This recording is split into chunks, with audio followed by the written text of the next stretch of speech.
if they don't want to be held accountable, then they don't want to be great. The people who are the greatest want to be held accountable. It's as simple as that. If I want to be great, I need you. No, I need you to hold me accountable. I'm super excited about what my son's doing. But at the end of the day, he has to do everything that he wants for him. This is day 2. We here at the Avery by Related California, who gave us some love. And let's get them some love back, man. Appreciate you, man. Thank you. Hey, thanks for having me. Real nice spot, Avery. The Avery. Listen, we feel like we coming to work, coming to this building, man, coming to this beautiful space we got here. They took care of us. Like I ain't gonna lie, it was real nice. They rolled out the red carpet for us. They said y'all can move the room around how y'all want, make y'all feel real comfortable. Y'all feel comfortable? Comfortable. Because all I know is I was like, before we got here, I'm like, Bob, we can't spend no money. The wide network is work. We on a small budget. So what we shooting at? My hotel room? But nah, they laid it out for us, and I appreciate that because now it looks like this is the first time the logo's behind us. Yeah, that's elite. Right? D came here was like, we gotta get the logo in the studio. I'm like, it's time to move into the studios with the logo for sure. Because that's I feel like we beneficial, but I feel real official now. So that's where we at. Yesterday was a great day. I'm gonna say, we did 5 shows yesterday. Man, 5. We was grinding yesterday. We was grinding. You hear my voice? I hear it. And it come from the shows, though. Shout out to DJ Louis V. Louis V turned us up. Always. It's not enough. Bro, somebody got to do it. Turned us up. But at some point, we got to get him on. We're going to get you on here because it is a skill to keep a crowd going for that long. It's a like fact. that to me, dog. A lot of DJs really lose the party. Right. Yes. The transition becomes important. We'll lose you. Yeah. And we had different artists there.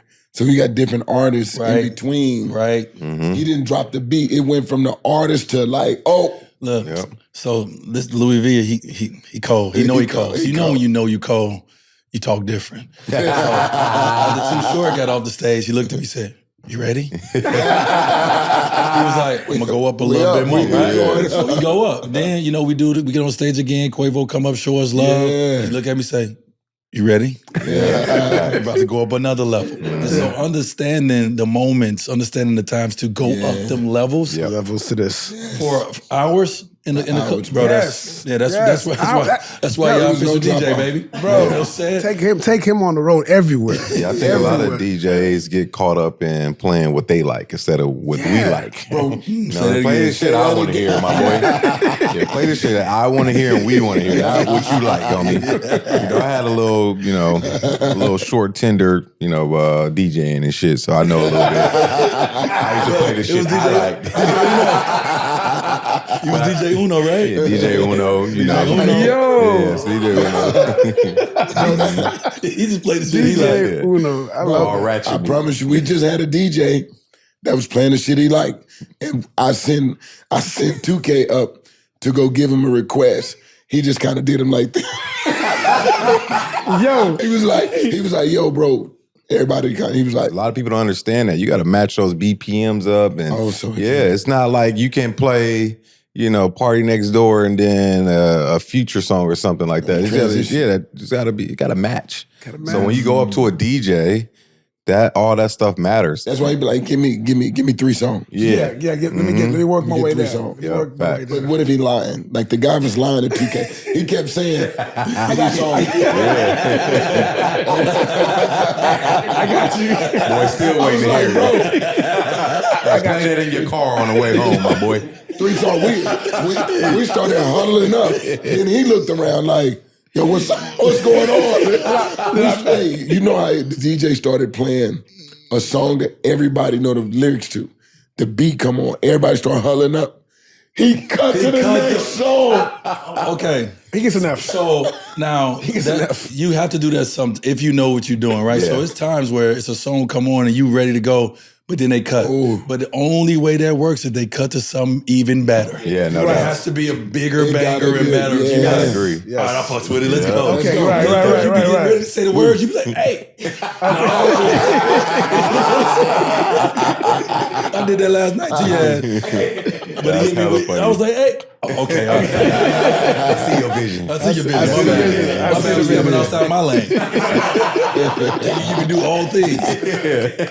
But right, last night, man, we got a chance to celebrate our supper club, our gentleman supper club that CP, Mello, and myself and our team started in 2015 in New York. We started a gentleman supper club. Yeah, it's been that long. And we, really just really to bring like-minded people together. And it's kind of now morphed into just the table last night, which is a beautiful table to be able to have the right conversations, the right business conversations, to try to get the support that you need, for our social change fund, something that all three of us do together. So just to see the room last night before we got to the party side of it, which we knew was going to be what we're talking about right now, to be able to build something like that, that just started as a cool dinner that we all want to do, and now to look around that table and know the people that I'm sitting next to. Right. You know what I mean? Adam from Instagram to my right. Right. Michael from Forward and Revolve to my left. And these individuals who are part of big brands and big companies that have built big companies and brands. And that's what we're doing. We're trying to build a network. Yep. We're trying to build our brands. We're trying to build Ace. You're trying to build Just Hoop. And so to be able to be in that space with, I was motivated. You know what I mean? That we was able to be in that room with those individuals. At the end of the day, like people that look like us, where we come from, in spaces like that, to be able to network and to communicate and just kind of build business and break bread.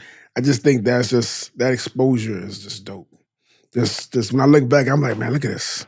You sit with somebody with Google, somebody from Meta, someone from like all these places, and you're just kind of like this conversations, breaking bread. It's similar to what you do when we gather concept, but this is so just dope, so intimate to become one of the biggest events on All Star. Because we've been coming to All Star for years. I've been coming for 21 years. Yeah, 20. Damn, you old. Long time. A long time. It's a long time. Hey, remember the parties involved about what was the party to go to, or what was the event to go to? Like what was the event when you first came in, D. Reezy? Jordan event. It wasn't even close. By far. That was the number one event to go to. Facts. Yep. But before that was another event before that. What you mean? Like before the Jordan event, before Jordan became the event to go to. Well, it used to be when I first got in. It was Magic Johnson and Lonzo Mourning. Yes, that was the event. That was the first event. I never been to that. That's when I got. Yeah, they was doing Magic and Zoe was doing a pool tournament. Oh wow! Yeah. I didn't know that. That was huge. That was huge. It was big. Then it switched to Jordan now. Yeah, but even speaking about like events, and he talking about a pool event, got the Spades event tonight. Yes. Yeah, we've been doing the Spades event for 10 years as well. Spades event is Spades event is good. You're right. It's something that's been been real lit. Yeah. And it was lit. I remember the first year we decided to do the Spades event All-Star Weekend. It was higher up than me who decided to do it leading with my name though. And we're nervous. We like, man, who gonna take time All-Star Weekend? Because at this time it's all about the big party, right? Who gonna take time to sit down and talk about Spades? And then Beyonce showed up, and we was like, "Oh, okay, all right. Well, we got something here. This is a vibe. This is a vibe where someone like Beyonce want to come and sit down and have a, you know what I mean? Not even to play Spades, just to be in the energy of Spades. Yeah. I think that's what it is. Everybody don't get a chance to sit on the table, but to be in the energy and the space of it, it's the vibe that you want. I'm the wrong partner because I tried to play a couple of years ago. And I just can't focus while the party going. Yeah, it's too much going on. I'm like I can't focus. Like every time I look up, oh, what up, dog? Right. Tell us. Whoa. So when you're playing Spades, you dick around? I can't focus at the party. Oh my gosh. Not at the party. Now, if we're going to sit down and, So the cards in your hand. I'm a great teammate, but not doing that. Well, that is very tough. First of all, it's I get a that. lot of people around. I get that. It's a lot of chaos. People walk up and be touching you. I agree. They be trying to have combos. How you doing? You like, hey, I'm trying to get my son. Can you get my son in? I'm trying to pray. You sitting there with, you know what I'm saying, with the clubs in your hand. And you got to count. And you be saying you only got $2, got really $5. Yeah. So now you forget what's played. You forget what's played. Bro, that happened to me one year. Okay. That happened to me one year. Yes, okay. Yeah, I'm getting recruited right now by my wife. I don't know how all of a sudden she want me on her team, but I'm like, bro, I do not want to play. I want to network, walk around, because I'm like that. I can't be able to focus, man. I can't focus. People want to talk and all this shit. I don't know. Yeah, Who's the best spade group that's played in the event? I think I remember because James Harden was good. Him and Lorenzo. They didn't win. They never won. Who beat him? You beat him? They didn't win. I don't know if I beat. Hey, listen, we talking about first place only on this Yes, show. Listen, James used to come. James, he talk his shit. Yes, You know what I mean? He brought his crew. He brought his crew. He walked away with some L's. straight Narwhal. else. He walked away with some Straight L's. else. Straight else. Who I won can't remember if I last beat. year? I don't know the year that we won in the year that we won. And we was champs for 2 years. Because of It don't matter because of whatever. So you got the most trophies, Bob, in the 10 years, man? Who had the most trophies? champ for 2 years, meaning it was like a COVID year and no one came and they still was I am crying. When we were the Raiders. Rolled over. That is bullshit. Come on, Bob. No, we the reigning champs, so we came back. We were still defending champs. Bob brings in different. He brought in church league championship.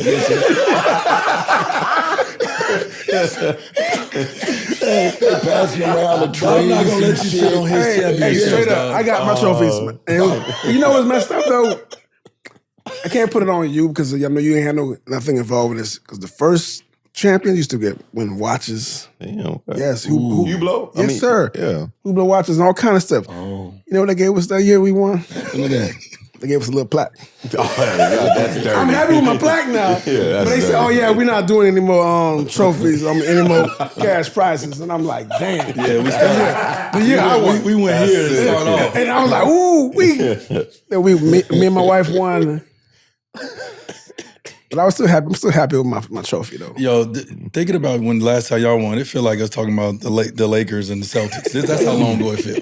We want to talk about who won last year. Let's move to present day. Who won last year? last Champ is year? here. Oh, okay, my bad. The champ is here. Who was your partner?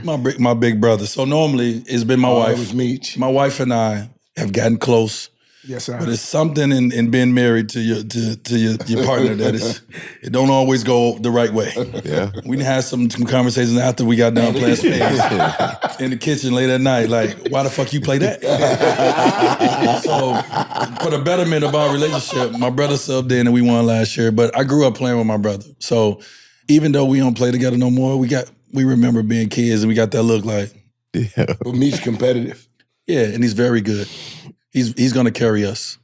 And all I gotta do is be a role player and not fuck up. My brother's that good. So, we going for a back-to-back today. Okay. Yeah, you know what I'm saying? It's never been a back-to-back in the Spades history. It's coming to an end of me hosting the Spades event too. So I want to go out. I want to go out winning again. With a bang. I respect that. Why does Spades cause such a big rift in the black community? Like That's a great question though. Like we literally, That's a great question. That's straight I up. might not talk. I might just go outside and be like, I ain't messing with Bob the rest of the night. No, that is real. messed up. Yeah, why is 100%. Spades like that? Why is For Spades It's like that? competitive. You want to win. You Right. probably playing against your family. You know how that go. You probably don't get up as much, so you got to wait a whole year to get your get back. So I think it's just the competitiveness and everybody that pisses you off when, one of your It partners. would spark a fight. Yeah, for sure. You be looking at your partner like, bro, you underbid. You're not invited. No, you're not invited back next You're not year. invited back. No, 100%. And that's I don't know why, because it's funny because my wife is tame the way I played, which is so hard because I'm like, listen, you don't want no smoke in your house. right? But man, it fucks me up because I'm a disrespectful Spades player. Yeah. Like I'm super disrespectful, and I get combative, and she's like, chill.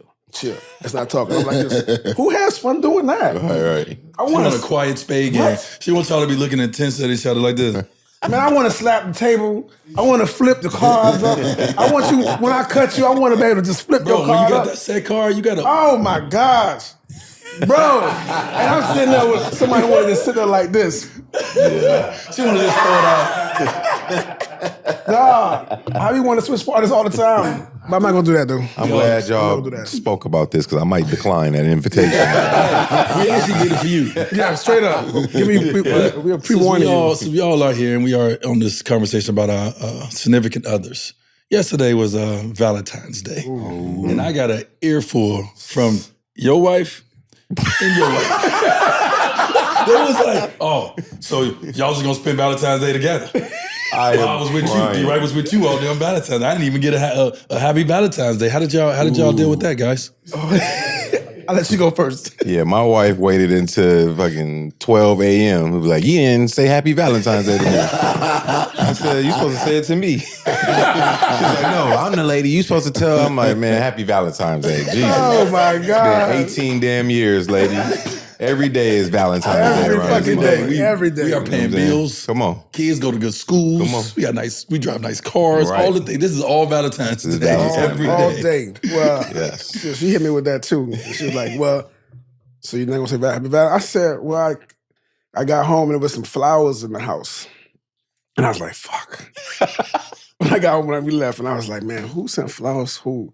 So the chef was there, and I'm like, her husband came and she brought him some flowers. And she's like, you know, Kevin brought flowers. And I'm like this. You're like, Kevin, you gotta talk to me before you Damn, Kevin. Before you walk into my spot. Right. You gotta talk to me Like, first. yo, so I'm coming in, I'm just getting sprayed before I walk into the door. And I'm like, yeah. So I said, but listen, I always got you don't like flowers on the road. So my wife don't like flowers on the road because they die. Mm-hmm. I can't take it with me. So I got flowers already coming, but she want flowers today. I said, so you want me to just get flowers that's gonna die? Yeah, I feel you. You ain't getting nothing on the road. I'm like, so I'm sitting here, we going back and forth, and I'm like, man, fuck, damn. I'm like, well, then I saw y'all two talking, and she's like, That's what she was telling me. and I felt the energy too. I felt the energy. I was like this. I was like, damn. Everybody was up drinking wines, having conversations. Yo. Lisa was sitting down. I'm like, Lisa, why you sitting down? She's like, yeah, you know, Bob spent all day.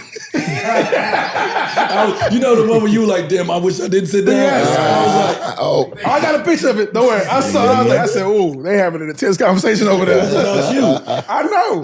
I felt it. I felt the energy from my table. So I was like, all right, cool. Babe, I'm making up. I got you.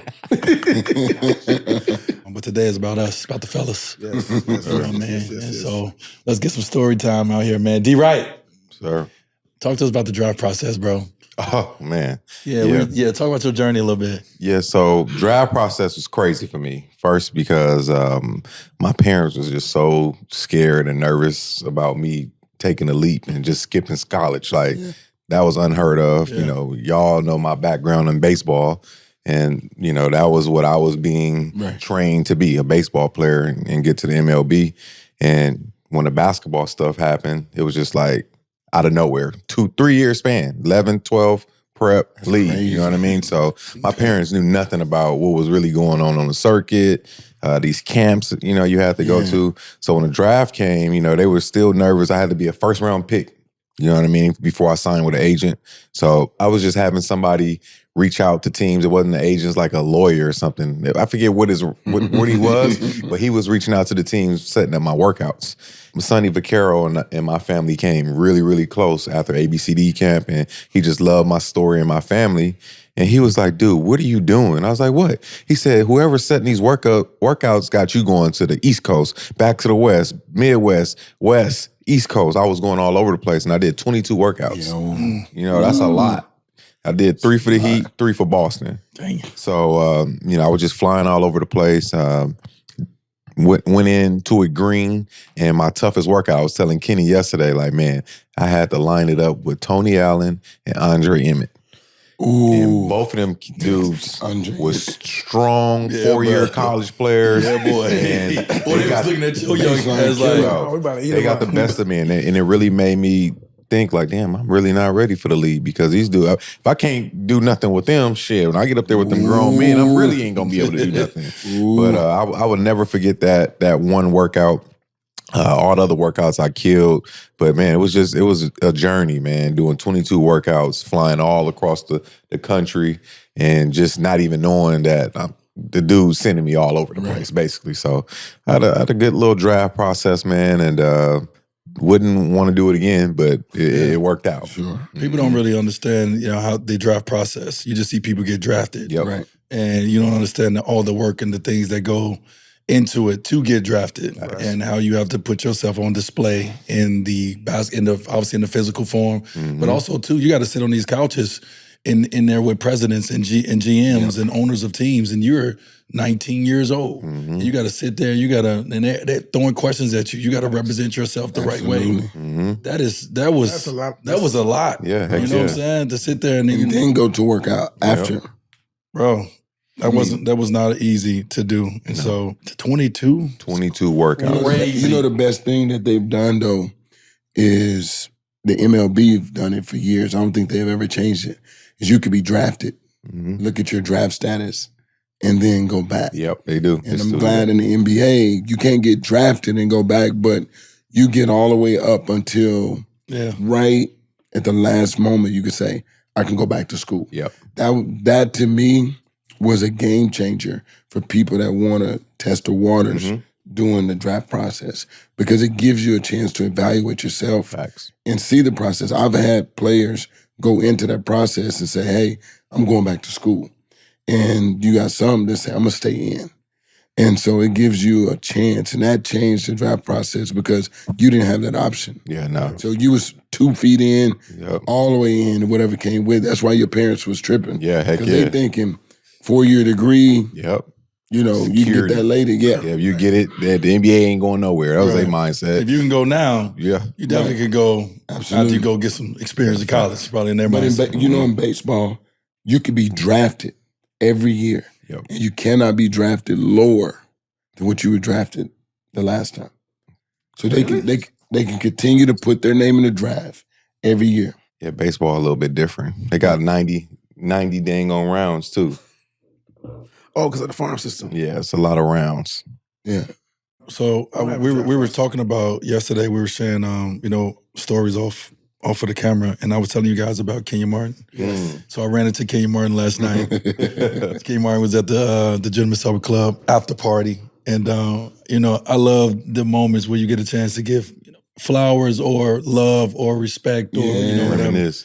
And so I walked up to him and I just let him know. I was like, bro, I was just telling the homies that when I went on my college visit, to Marquette, after I signed, it was a Marquette Cincinnati game.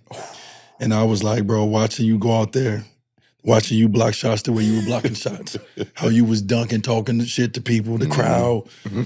I was like, I'm supposed to come and play against this level? You know what I mean? I was nice in high school, but I was like, he's a man. Yeah, he was a man. Bob, when he beat somebody's shit so far and then went to the crowd and waved that mug back, I was like, people do this? Yeah, he was different. He was different. I mean, he was dunking, staring at the entire arena. In college. I was like, no. Nope, I don't know if I'm ready. I'm not ready for this. I'm ready. Badass yellow boy. So He was nasty in college, bro. He went number 1 pick with he was in the wheelchair. On draft day. I remember that. Did he break his leg or something like that? He broke his leg. He still went number 1. It's crazy. For sure. Yeah, the athleticism was just off the chart. He was mean. He was that mean, nasty. dog. Mean. Nasty. They don't make players like that no more. They don't. Make players like And he that. had in Cincinnati, had the coldest jerseys, the coldest they did. sneakers. With the J's, the right? Jordan With the brand, J's on. With the J's on. Black, What was their red, point guard white. name with Kenny the big ass? Satterfield? It was Logan? Was it? Yeah, He had game. That big ass head. I played against. That was mine. That was mine right there. Okay. Yeah, I played against Lil Logan. He looked like a smaller version of DMX. Yeah, like there you go. Yeah, wait, bucket. Yeah, facts. He It was good. Bucket. It was good. Yeah, but he got the males too. Yeah. Shout out to you, my boy. Yeah. Came to Bradleyson and got some L's too. Oh man. But yeah, man, Cincinnati was a squad back then. So to be able to see Kenya, man, and obviously I played against him, but last night, even if I told him the story, I want to tell him again. You were a man, dog. Yeah. You were That was dope. in college. You were a man child. Barking. Was he a 4-year guy as well? Yeah, I think so. Damn. That's crazy, I man. think so. That don't happen no more either. Guys ain't staying in college 4 years. You stay in college 4 years now, you ain't that good. What about I'm just saying, I'm sorry. That's what they think. The Right. scouts. I'm about to say, and what about if you're getting that bread? yeah, no, if you're getting that chicken, Yeah. like the Baycott different. kid Yeah. from North Carolina, keep getting Yeah. your chicken. Yeah. And I think now though, he's playing well in the G League. He should be in the league. Working his way to the league. Working his way to the league. But I'm talking about like the experts and the analytics guys. They think if you're in college for too long, you're not that good, or you reached your ceiling already. Yeah. Why is that though? Like why? Well, I think it's more time to analyze your weaknesses. Yes, for sure. You get, you know what I mean? When someone come in 1 year, you only get to see so much. Yeah. And you draft them on potential. 4 years, I get 4 years of data, however you pronounce it and want to say it, of you. And so I get to see 4 years of your weaknesses. Yeah, I get to see your strengths and all those things, but you're a little older. You might have had a couple injuries. Yeah, absolutely. But they're picking out, oh, okay, he's not this, he's not that, he can't do this, he can't do that. And so when you 1 year in, Dwright never got a chance to get to his weaknesses because he didn't even get them. He just came to the league out of prep. Yeah. So, but think about 4 years, man, they picking everything apart. Yeah, nitpicking everything. Picking apart. I also think a lot of that has to do with AAU basketball. These kids play so much basketball, by the time they get to college, their body is like a 30-year-old. For sure. So you get them earlier, most dudes not playing 20 years and 15, 16 years. So you get them young, get the best out of them, and then on to the next youngster. Like you said yesterday, most guys that are getting drafted right now are going 3. No, yeah, like 2 years, bro. And that part is what I'm trying to understand. Like, I think it's really important. I think, in my opinion, looking at players that stay longer in college love the college life. You love the college campus. You love being the man at that college. When I listen to my guys that are like focused, like on trying to get, they ain't worried about college life. And so I think that perspective, when you get complacent, you don't get that much better. Even professionals, you're like, why don't he get better? Because of complacency. Now, there are 4-year players that get drafted and play very well. And most of them are coming from the mid-major. These guys were under-recruited. They were overlooked. They were overlooked. And they're playing in the mid-major to where it's normal for you to play 4 years. So they're completely developing to become who they've always wanted to become. So those guys are getting, you go look at the draft, it was over 5 or 6 guys out of the mid-major. San Francisco, UC Santa Barbara. These places are getting drafted players 4 years. And they're coming in actually ready to play and fit the roles of the NBA. And the younger players are still trying to figure out who they are. Yeah. So it's a matter of opinion. And I think each case is different. And I think you cannot ever put a ceiling on someone that has a dream, a work ethic, a focus. Like Dwright said, his story's crazy because he didn't even 3 years before that, he wasn't even playing basketball like that. I didn't know. That's crazy. Yeah. So imagine you trying to take somebody in the 9th grade and say he the one. He got to continue to get better. Yep. And so at the end of the day, it really don't matter how you start, when you start. What matters is if you getting that daily dose and consistency of people helping you go where you got to go. And so when you look at whether it should be in the draft or not, it's all about playing right at the right time. Yep. And if you're right at the right time, you hot. And if you hot and you're not good enough, they'll find out. Yeah. And if you hot and you good enough, then you'll stay. So it's a big difference. That's how I look at it. So, kids should stay in school as long as necessary. So choose a school that you can be at for 4 years based on the coaches and coaching staff and situation. Well, you're going through this in real time, right? Yeah. Like Isaiah just committed to Colorado. Yep. And, you guys had to pick a school. Right. And so the process of picking a school, what as you as a father, obviously someone who knows the game and have all this knowledge that you have, what was the process? Because he's going to be coming up picking a school with Devin. So what's your process? So that's an amazing question. So what I did is, because of the NIL, because of the collective, those are all smoke and mirrors. if you really want to maximize yourself, you have to evaluate who's leading the team, the head coach. You got to go to the games. You got to watch him coach. You got to watch him sub. You got to watch him interact with his players. Mm-hmm. And you got to be able to trust what he does, not what he say.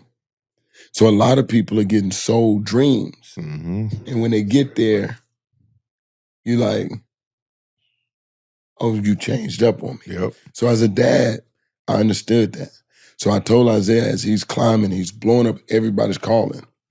I said, let's go through and find the top coaches that have been at the university for 10 years or more in Power 5 schools. We only had 13 at the time. That eliminated everybody else. So even if you were calling, you just got to that school. I don't care if you've been coaching 30 years. If you left the school to go take a bag, you left something because of something. So we're watching all of that. And so with Colorado, Tad Boyle had been there 15 years. He had 3 guys that was drafted, lottery picks. Mm-hmm. He showed me that he can handle 3 NBA guys on one team. But he never lost a team. He's a team-first guy. He's a Kansas Jayhawk. Shout out to Danny Manning. That's who I recruiting Isaiah. Mm-hmm. So when you look at the situation, that situation lets me know with the talent that my son has and the work ethic, the commitment, that if I get him with the right coach would understand how to use his talent. And Coach Boyle don't have an ego. Mm-hmm. He told me exactly what he was going to do. He said, I'm loyal. These guys been sitting, waiting behind these 3 pros. I'm going to play them. That's what he did this year. He had a system in place. And from a coaching standpoint, system-wise, he runs a pro-style offense very similar to like the Spurs. You know, a lot of high ball screens, a lot of decision-making for the point guard. And so I look offense that makes sure it fits your game too. It fits your game. You got a lot of kids going to schools because of maybe the name or the bag. Gear. A lot of them taking the gear too. Not the gear. Yeah, but you're picking schools that don't fit your personality. Yeah. It don't fit your game. You putting yourself in an environment that you will not be successful in. Absolutely. Yeah. And you need to be around juniors and seniors that actually care about college. Mm-hmm.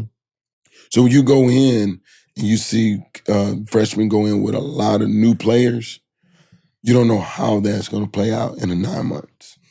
But if you go in and you got a mix of freshmen, sophomores, juniors, seniors, and the coach can retain his seniors or retain juniors and not lose the team, that's where culture is built. So in the locker room, you got some guys that be like, hey, don't do that. We ain't doing that shit here, bro. I don't care how good you are. I need that for my son. Yeah. I need him to be checked. Hey, I know you. Hey, young Need fella. him to be coached. Yeah. That's the one thing we noticed, and you broke down to us when we went to the game to watch Devin play. Mm-hmm. Is it Reggie? Yeah, Reggie. He don't play no games. No games.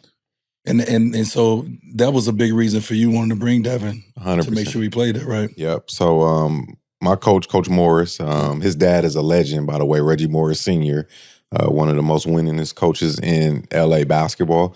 And he coaches just like his dad. Only thing is his dad never raised his voice. He just talked to you like this and cuss you out. You know what I mean? Just like this, smooth. He not gonna, he used to drive a navy blue Jag. He was killer. You know what I'm saying? So he was always cool. But Reg took a different approach. He gets on his guys. He's fiery, but he's just gonna hold you accountable. And it's not for everybody because one mistake you come out the game. Right. One mistake. One mistake, little teeny mistake you coming out the game. And I asked him, I was like, Coach, why you coach like that? He was like, we've been doing it all week in practice.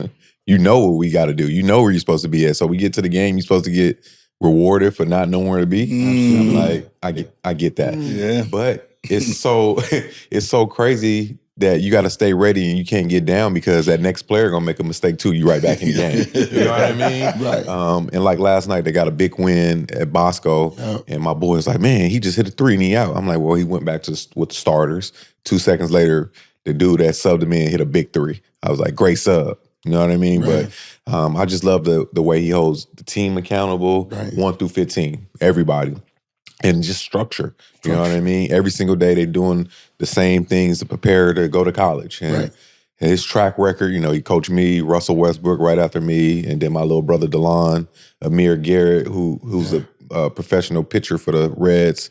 So, you know, he's had pros. He's putting so many guys in college, and those guys are more prepared than the other guys are just rolling the ball out, not holding nobody accountable, letting dudes do what they want to. Parents get to pull up and talk and put their input. It's none of that. We running this shit like a college. You can't talk to a college. You can't go up and roll up on Calipari and be like, why my son? You can't do that. Even in college now, the coaches got to be held more accountable. Because when I went to college, they could do whatever they want to you. Cuss you out. You couldn't say nothing if you transfer. You got to sit out a year.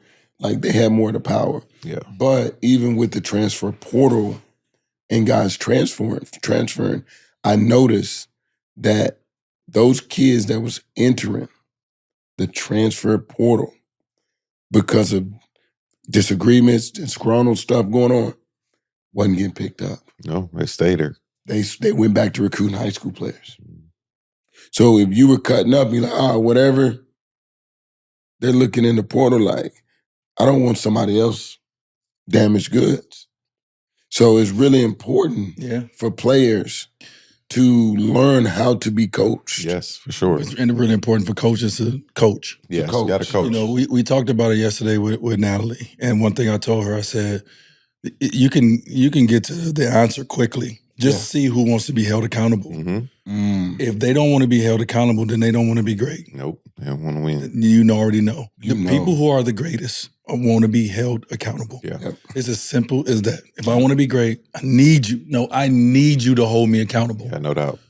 And so, you know, the level she's at, I'm like, you can get to your answer right away. If they rolling their eyes, if they got something to say, this and that, if they can't take coaching, if they can't take being held accountable, they don't want to be great. I got something to say because we're all parents. That starts with the parents.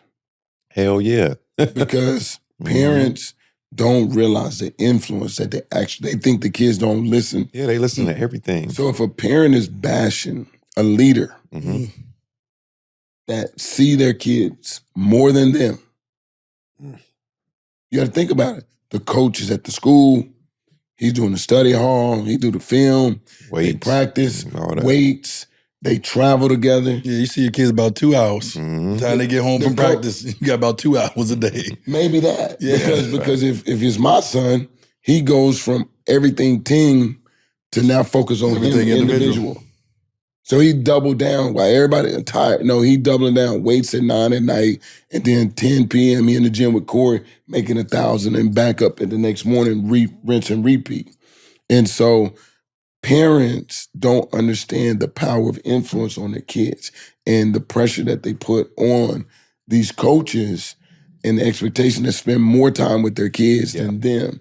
And so instead of being a parent on the outside that's criticizing, you know, how about you get in and learn what the coach is doing, like you're doing. You already know when your son is subbed out, you like, yeah, I saw it. But it's consistent. It's consistent. It's consistent. And one thing I could say, sorry to cut you off, y'all see where I sit at my son game. I'm at the top, you know, and where I get that from. My dad used to have the camera set up, filming everything, and he'd be at the top of the stands. But one thing I always respect with my dad, and I didn't know this until I got into coaching and stuff like that, my dad never talked to a coach.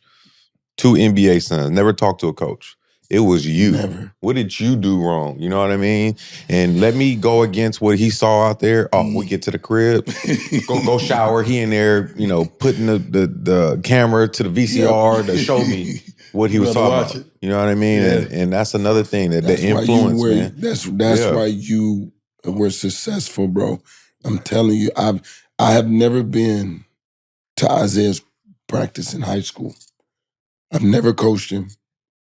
I didn't even travel with him this summer. He won national championship, had 25 in the national championship game. He told us, hey, y'all stay at home. I got this. Watch on TV. I'm at All-Star.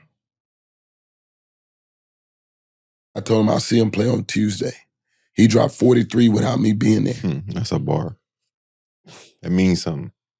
Because they be looking for us. And you know what, though? that is a great point because as parents, we want to, as much as we can, we want to be there. Yeah. Selfishly, not just for the kids, for us. Right. So we can get these moments, Yeah. right? And we're trying to show up everywhere. This is not saying that it's a right or wrong way. I'm just giving an observation. But I will say, sending your kids out there when you're not traveling with them, when you're not there, it allows them to grow up. It allows them to go and handle their own things. When your parents are always there, when you can always look in the crowd, when they yelling for you, when they yelling at the coach, when they doing all this, it's not allowing you to actually grow up. No. It's just like your mother still tying your shoes past the age that you should. You should be tying your own shoes type shit, right? Mentality. And so when you go out there on that road, man, I see film that people come back to me about like me in high school and like the different things that I was doing to like when I was making my name. My parents weren't nowhere in sight. It was just me. Same. So I'm out here, I gotta get it done. When your parents out there, they taking care of you, they ordering food for you, they holding your water bottle. This little water bottle thing that everybody... It's too much, bro. Yeah, it's too much. Every parent got a color water thing for their kids at the gym nowadays. With their name on it, that they run across the court to get them. I'll be sitting there like... Hey, they want the hydro flask. Them kids, Ice in that motherfucker. they got crystal light in that motherfucker. So here's my story time there. Hold on, but So here's before you get in there, last night at the dinner, Dwright on the other end. Dwright and me on the other end. Watching film. No, watching watching the game at the dinner. D slide by me. I'm watching the game. I'm looking at parents, bro. They down there. They down there at the end of the bar. Him and me are down there. They ain't talking to nobody. Right. I'm like, y'all watching Devin. You already know. I walk by him. I see he's sitting there watching Isaiah. I'm like, look at this parent shit. I love it though. But the thing is that he was not there. And they still won and he played. Be part of it. So my thing was, because you always think about being present for your kid. Right. But it's their moment. And it's okay when you are a real dad to not have to be at every moment. Yeah. Because it's their story. And if we really gonna do it right, we should be doing what we're doing to inspire them to be even greater, right? By living our dreams. So most parents don't have a dream. They're trying to live through their kids. Yeah. I have a dream. I have a board.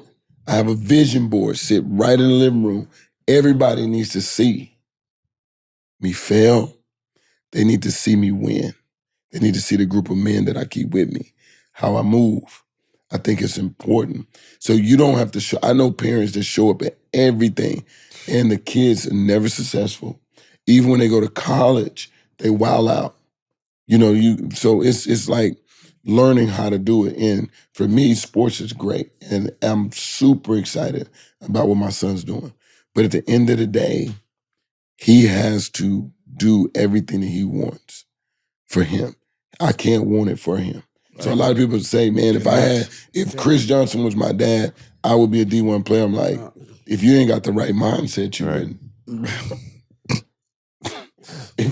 Because Isaiah, that's the wrong mindset right there. If someone say that, you have the wrong mindset don't already. want it. You don't want it like that.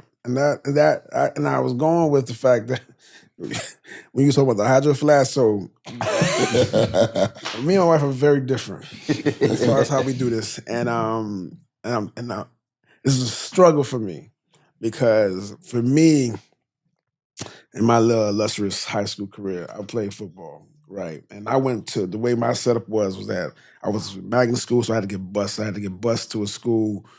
It was very far from me, so I had to wake up like, let's say practice was at 8 a.m. or 9 a.m. I had to get up at 6 a.m. to go catch a bus, to get on the metro, to get on another bus, and then walk 2 miles to get to practice for 2 days. Because I wanted to play football really bad. And my parents from the Caribbean, they were like, just do your thing. So I was me. And I remember my coach at the time, because at the time this was 9th grade, my coach was like, man, if I had a team full of your character type of dudes, we would be unbeatable. Yeah. Because that's how much I wanted it, right? Yeah.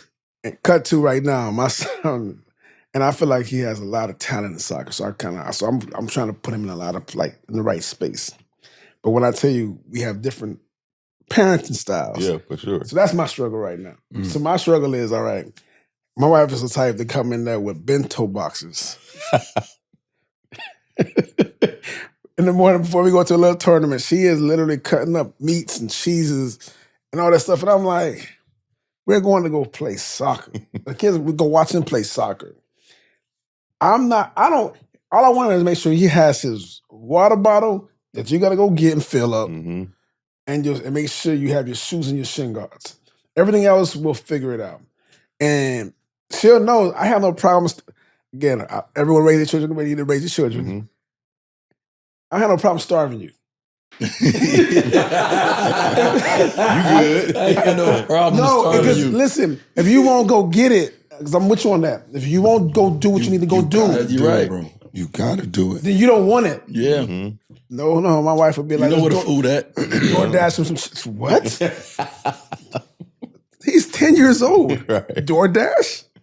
And think about the fact that I go into my old 4-week talk like, hey, when I was 10 years old, I used to walk. Yes, I used to walk and do what I need to do from very far away. And I think for me, trying to like raise my young man to be a man at the end of the day, right? But y'all, that's my battle right now. So that's y'all pray for me. No, I think that this is a topic Tell y'all. that we all go through, but each person is different. Yeah. So you have to really evaluate.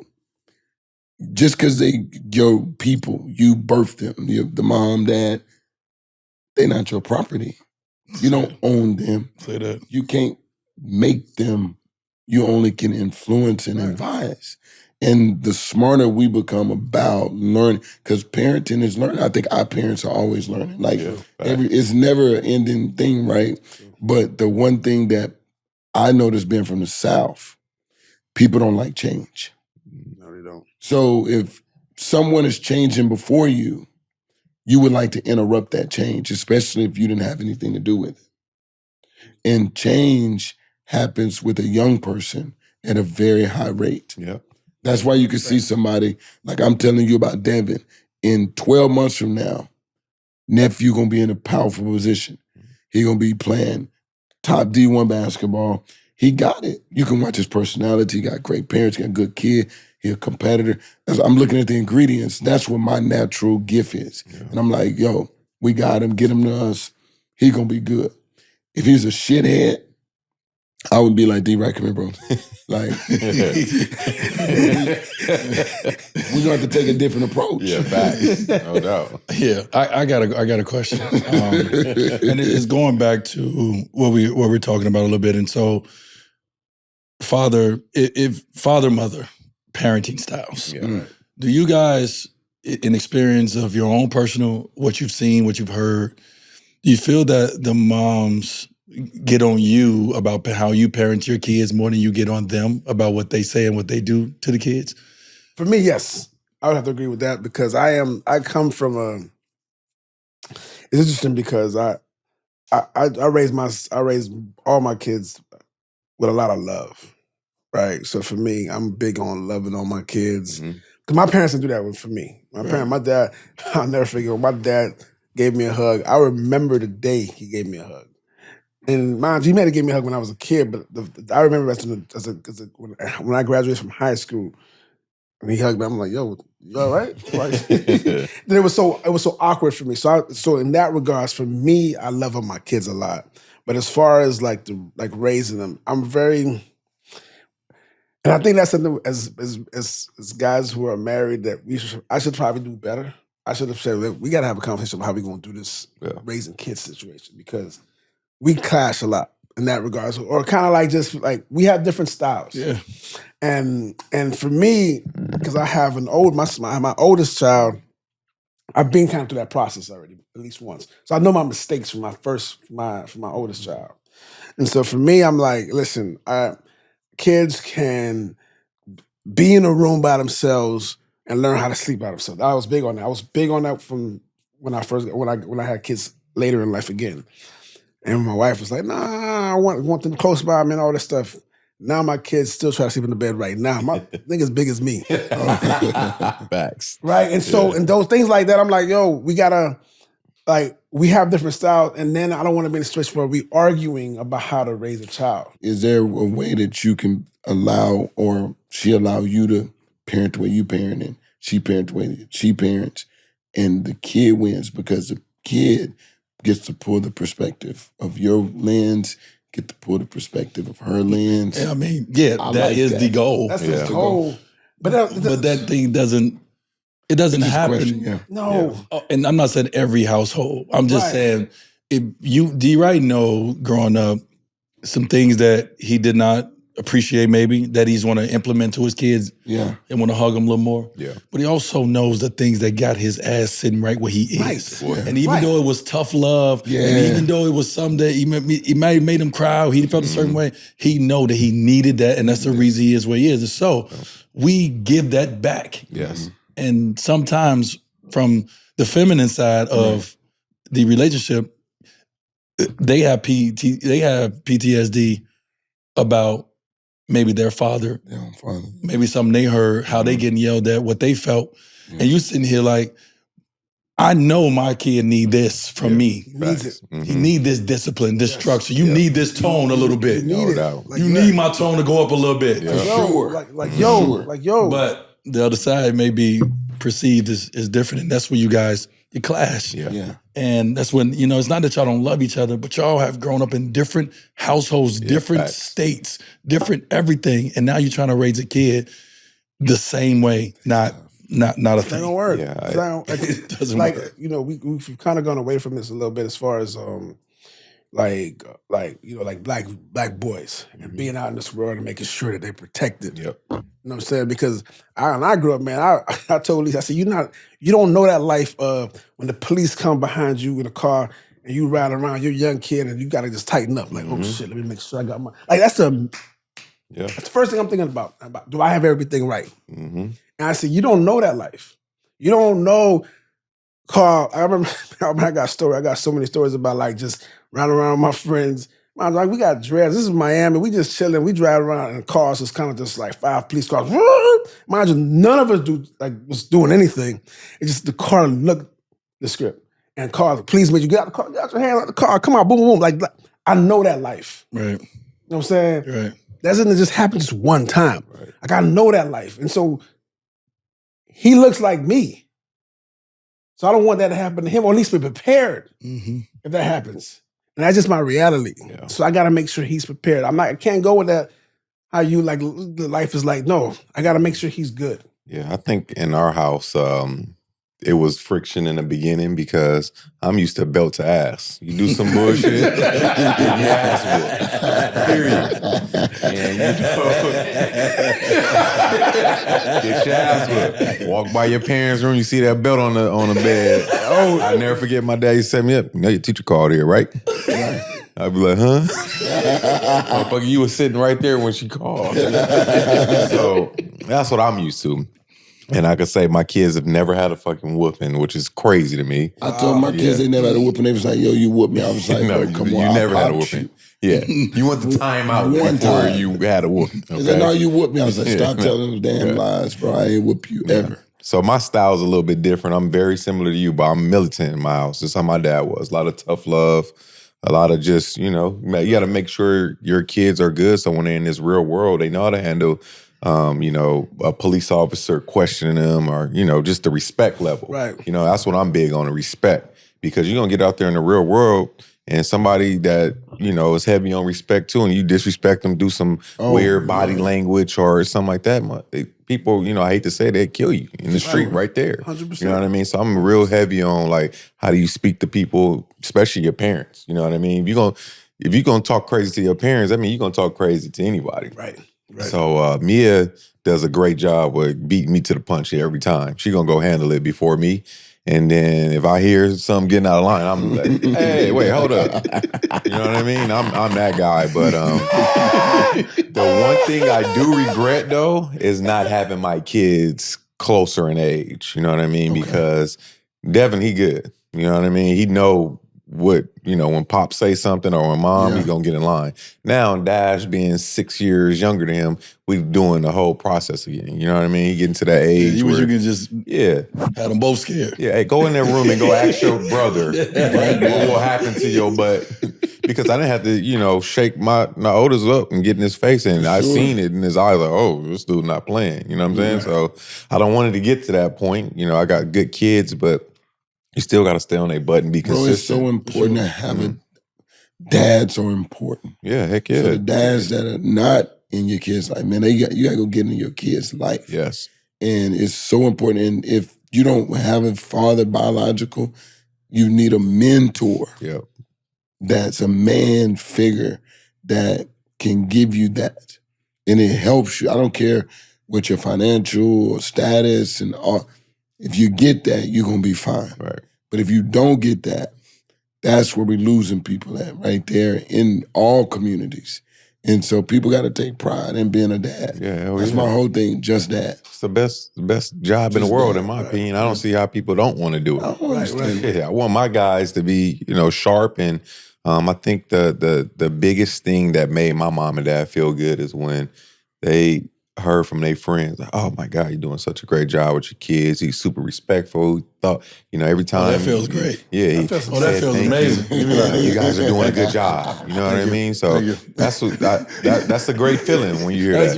Listen, ain't that many better feelings as you get out there. When they tell you your kids ain't around you, and they doing the things that, the rules that you had in your house from them growing up, and they doing all the things that you yelled at them about, you told them about over and over, but they out there doing it, and people come back telling you like, great feeling. All right, good. I'm doing something right. Shit, because sometimes it feel like I ain't doing nothing right. Everything wrong. It's like you doing everything wrong.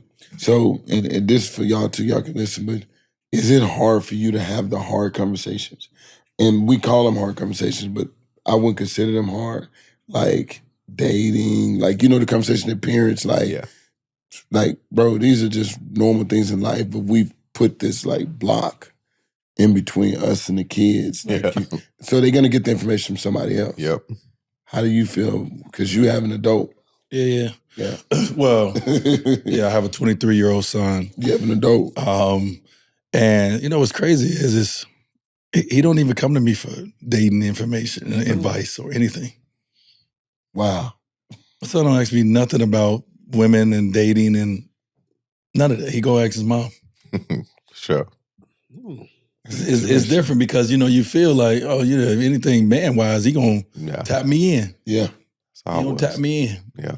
I'm here. I got all the info though. I got the whole Rolodex. But the thing is, I'm a little bit more raw with mine. Yeah. I'm a little bit more real with mine. Right. Like I listen to my kids a lot. That's how I learn. I'm not around enough. So when I'm around, only way I'm going to be able to know who you are is I have to watch you and I have to actually listen to what you say, right? And so it gives me my information.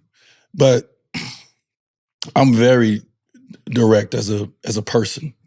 I don't mind having a hard conversation is just a hard conversation. That's it. An uncomfortable conversation is just an uncomfortable conversation. And so I don't mind having them. I'm just not someone who always have them. Right. I don't over talk and overuse my voice. But when I sit down with you, just know that I'm well informed. Yeah. Right. Because I've sat and I've listened to you. I've watched you. I've asked you questions. I've seen everything you said you want to be and you want to do. So now, if you tell me you want to do something, and I know I'm going to provide all the resources for it, then you better fucking do it. Yeah, facts. This is the school I come from. If you ain't doing it, then why not? Because you have all the resources to do, and you said that this is what you want to do. And so having whatever conversation I need to have with my kids, hard ones, I ain't never gonna run from the smoke of a hard conversation. I'm not sitting around every time and like, come here, let's have this conversation.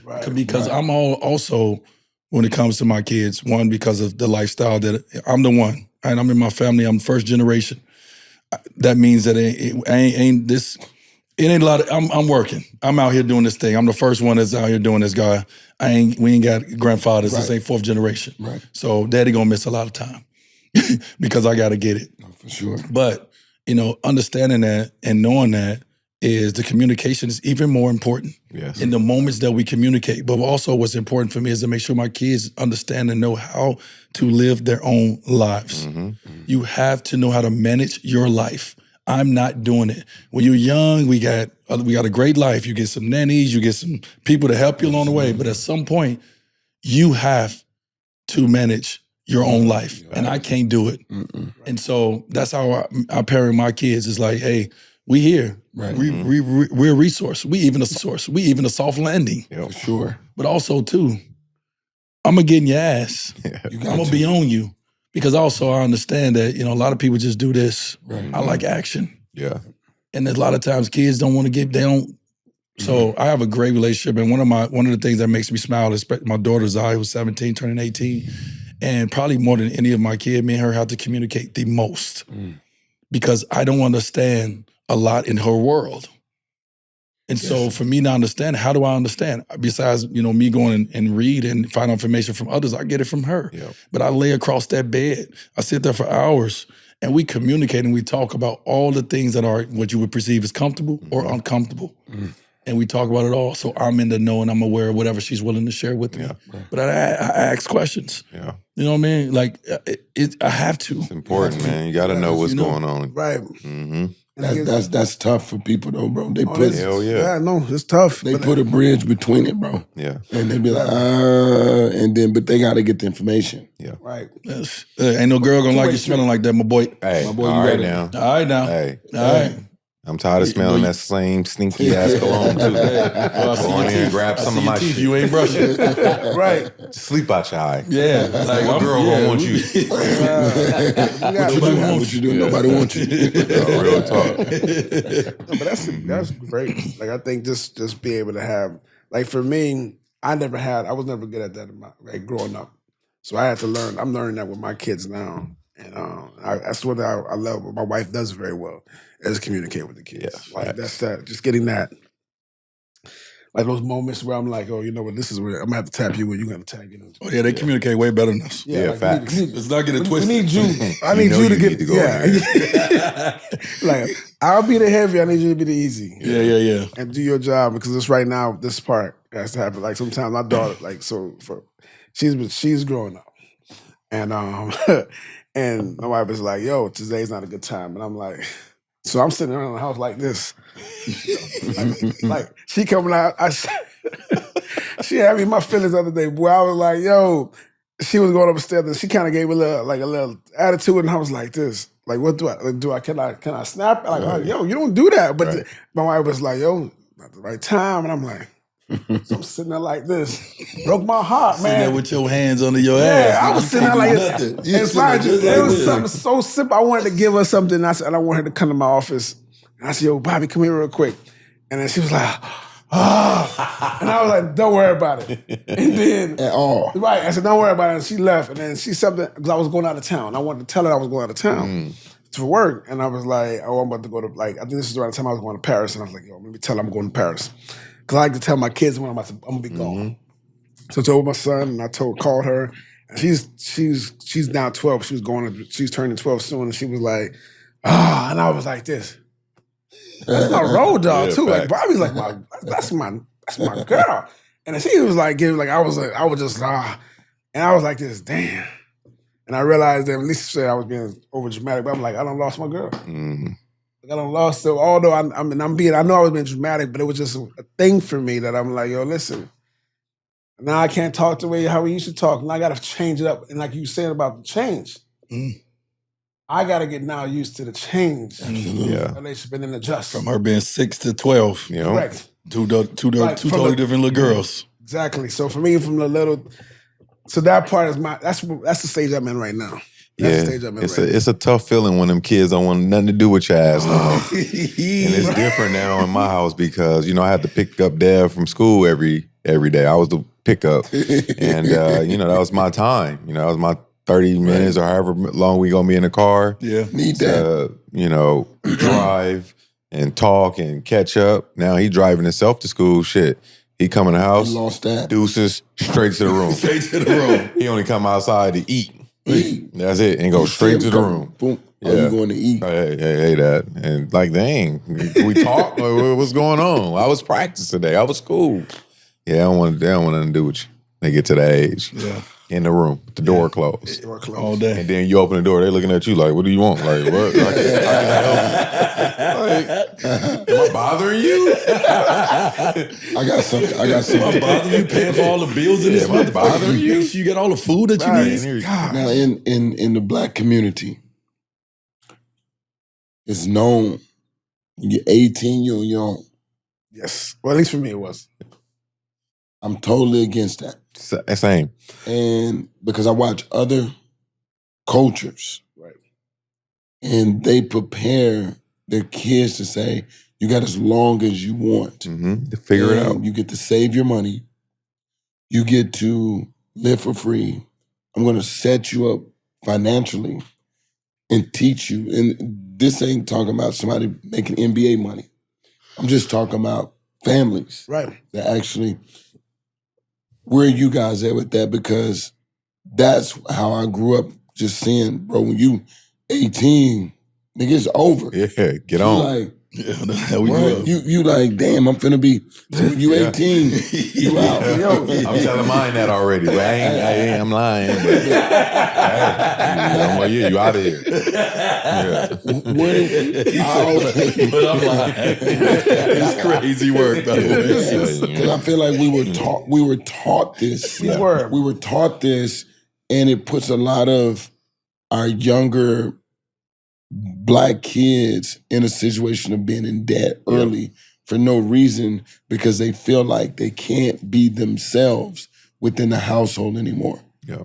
And so I just want to know y'all like take on that, because that's a narrative that I want to change and see change. Yeah. Because the doors are open.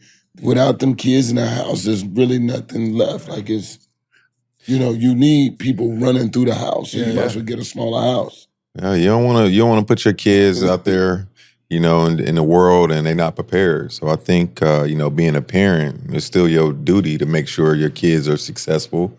They still got to work and get it on their own, but you want to set them up to be successful. My house, it was, hey, you already know, 18, you out of here. You know what I mean?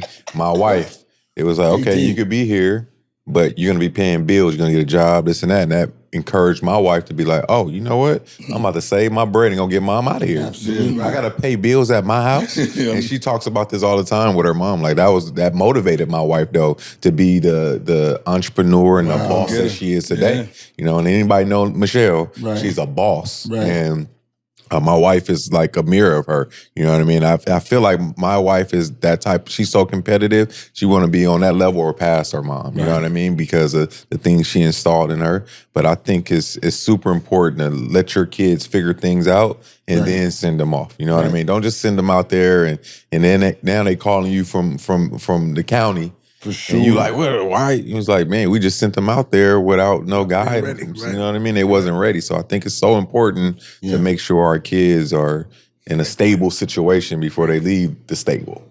Good point. Well, I see you rubbing the chin like how you feel? It's tough because I'm in it. I'm in it right now. Right. And I think one of the hard parts for me is, and me and my wife had this conversation, is we work so hard to make sure our kids are independent. Mm-hmm. That they are independent thinkers, that they are free thinkers in that way. And we work so hard to make sure that they are and provide all these things. And then when they go out and actually try to go be independent, you like, no, not yet. Don't go be independent right now. You know what I mean? So my oldest son, Zaire, and what I say is it all depends on the kid as well. My oldest son, Zaire, he is out at 18. He was out. He wasn't trying to be at the house. Yeah, facts. He ain't trying to be at the house. And so I realized that, my home is always going to be open for my kids. No matter if we say that or not, you're going to keep it open. But at the same time, I think it depends on the kid. And so my oldest son is not the kid that wants to stay around and be around. Right. Right? And so he wants to be out on his own. But I think for me, what I try to set up for my kids for independence is still to make sure that they have a cushion and that they have that period of time where they can still learn. Yeah. Is I just like, all right, I'm just gonna set up trust funds for all my kids. Mm-hmm. And I set up a trust for all my kids. So when you get a certain age, that trust ends, obviously, because there ain't no more money going in there once you're a certain age. But this is the cushion financially that I was able to put aside for you to have this buffer, to have this time to figure things out. Because at 18, you don't know what the hell. No. Some of us get lucky where we got a great talent and we can go to college and we can play sports, whatever, and we make our money and everything so early. But normally that's not how it works. And so my son right now is 23 years old. He didn't go to college. We sent him right to the G League at 19. He went to Africa, he went to China. He has had no time to really figure life out. Yeah. And so for me, my conversation to my older son, who is really independent, is, hey, you got 4 years. You got a buffer. You got a buffer. You have done this. You got the next 4 years of your life from 23 to 27 to figure out what you want to do. Yep. Go chase what you want to chase. But hey, you got a trust fund too that's going to give you that soft cushion for the next 4 years to do that. Now, when that trust fund run out, you on your own, JoJo. Don't get refilled. This ain't a gas tank. You don't get refilled. Right. I'm the only one. Right. But so I think it depends on, your kids, what their mentality is. But as long as they know, I believe that it's a cushion here for us, then that saves them from going out and doing things that will put them in those situations where you're getting that county call. Yeah. Sure. In a sense, because they don't feel like, man, I ain't got no support, and I ain't got nothing. I got to go there and do whatever. And so that's kind of how we roll a little bit. I mean, that's just our culture. Our culture have like different rules, but when you study other cultures and you notice how they parent. Yeah. And, we go out of the country, I watch everything. And when I look at how we parent in our culture versus even the way our parents was parented by their parent, and you think about what they went through, they only parent the way they parent is because of the way they were raised and their story. Right. Like, That's why you didn't get no hugs from our generation. Exactly. The generation before wasn't hugging their kids. no. So you just like, all right, this is how I gotta be. I can't hug my kids. Yeah, it real was tough tough. love. Rightfully so. It was a harder life. It's a harder life. Way harder life. So of course they ain't had time for no damn hugs. So, and asking questions. So like I tell y'all a story. When I was in high school, my 9th grade math teacher, geometry, she was talking about that I never asked questions. Like Chris is sharp. He just never asks questions. But I watch him on the basketball court. He don't stop talking. So my grandparents, my mom's sitting there and they're looking at me the whole time. She gets up, leave. Boy, why you don't ask questions? Blah, blah, blah, blah, blah, blah, blah. I didn't know the answer. Fast forward, raising my kids a couple of years ago, I figured out the answer. Anytime I ask a question or question anything in their household, I say, boy, I knock your teeth out your mouth. It could be anything. You couldn't ask Nothing. Right. No, you're right. So think about the contradiction in being raised not to ask questions. Mm-hmm. But then you're asking them why you're not asking questions in school. That's a bar. Mm-hmm. Because you ain't lying. Yeah. That's a bar. That's Sit your ass down, go in that room, and don't ask me You better shit. not say Don't even nothing. look at As soon me. as you go to store, you about to go in the store, you better not ask for Nothing. nothing. right. Everything was don't ask for nothing. But you know what I learned even through that? They didn't know the answers. Yeah, facts. You're right. So they were afraid of being wrong. Because I did believe a lot of shit, and I got older like, What the? that's some bullshit. Parents be making up. Making up As shit. they go. Bro, as they go. That made me realize, I was like, oh, they just didn't know, because that don't even add up. Yeah. And so it really shaped how I looked at communicating with my kids and saying, wait a minute, ask all questions. I even got to the point where I was like, question everything and everybody, even question me.